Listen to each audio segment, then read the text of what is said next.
আমি কৌস্তব।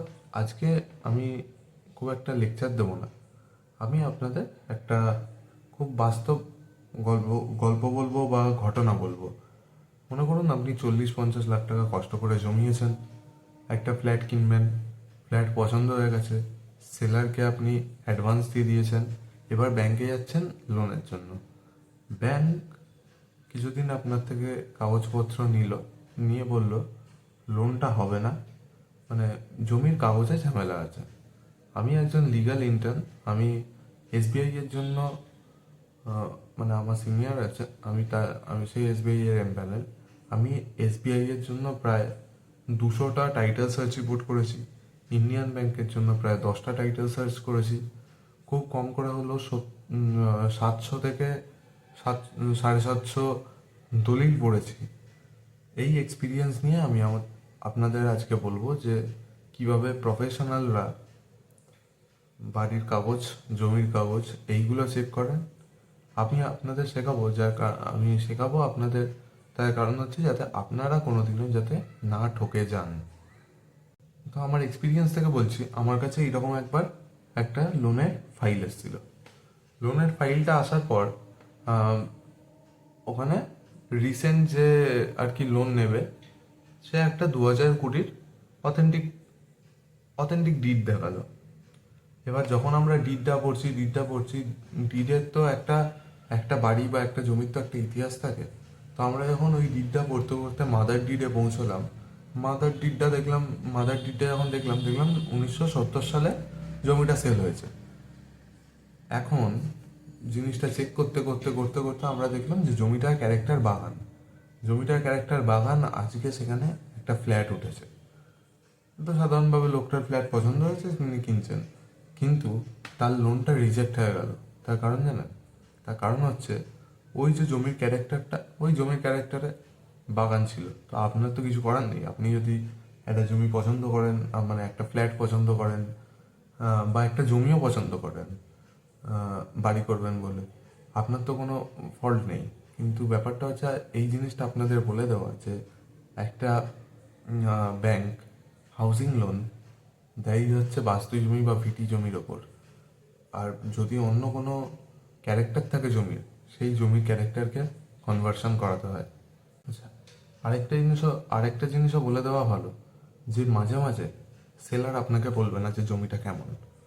আপনি গেলেন, হয়তো একটা ফ্ল্যাট কিনলেন, অ্যাডভান্স দিয়ে দিলেন, তারপর ধরা পড়লো যে জমিটা ভেস্টেড। এই জিনিসটাকেও আপনাকে খেয়াল রাখতে হবে, জমিটা ভেস্টেড কিনা। এইবার আমি একটা খুব ইম্পর্ট্যান্ট জায়গায় আসছি, সেটা হচ্ছে চেইন ডিড।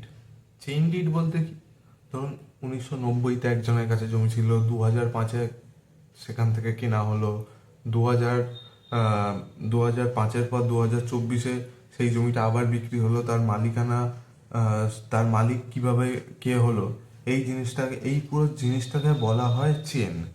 আর আমি একটা ফিজিক্যাল ডকুমেন্ট দেখাচ্ছি, যেটা আমি বানালাম। এই ফিজিক্যাল ডকুমেন্টে দেখুন, দেখাচ্ছি, এই যে দেখবেন, আপনার জন্য হয়তো উল্টো হয়ে যেতে পারে, অ্যান্ড ওয়্যারাস বলে লেখা আছে। এরপরে এই 1 পাতা, 2 পাতা, 3 পাতা, এই ওয়্যারাস করে করে যেগুলো যাচ্ছে না, এইগুলোকে বলে হচ্ছে চেন, যে কিরমভাবে কোথা থেকে এলো। তারপরে কোনো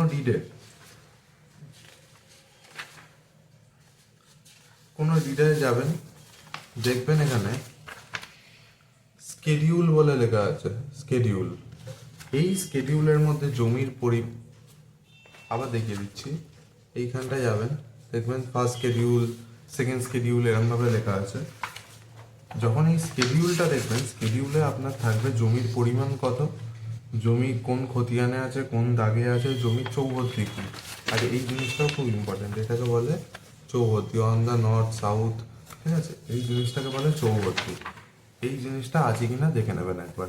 প্রপার স্ট্যাম্প আছে কিনা দেখবেন, প্রপার স্ট্যাম্প কোন এডিএসআর অফিস বা রেজিস্ট্রি অফিস থেকে রেজিস্টার্ড হয়েছে, এই জিনিসগুলো দেখা কিন্তু খুব ইম্পর্টেন্ট।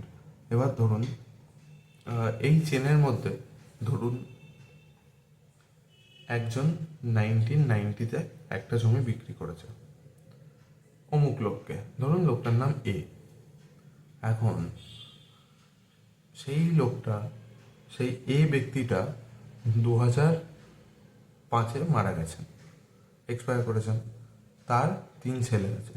এখন তার 3 ছেলে এই জমিটা পেল। 3 ছেলে জমিটা পাওয়ার পর দেখা গেল 2014 সালে তার বড় ছেলে জমিটা বিক্রি করেছে। ডিডের মধ্যে বাকি 2জন নাম নেই। আপনাকে দেখতে হবে সেই দুজনের কি কোনো রকম এনওসি আছে, সেই দুজনও কি মারা গেছেন, সেই দুজনের নাম কেন নেই, এই জিনিসটা দেখতে হবে। এই যখন আমরা যখন ফাইল করি, আমি বা আমার আরও যারা মানে আমার সাথে কাজ করে আমার কলিগ, যখন আমরা এই জিনিসগুলো দেখি, আমরা এই মিসিং লিঙ্কগুলোকে খুঁজে খুঁজে বার করি।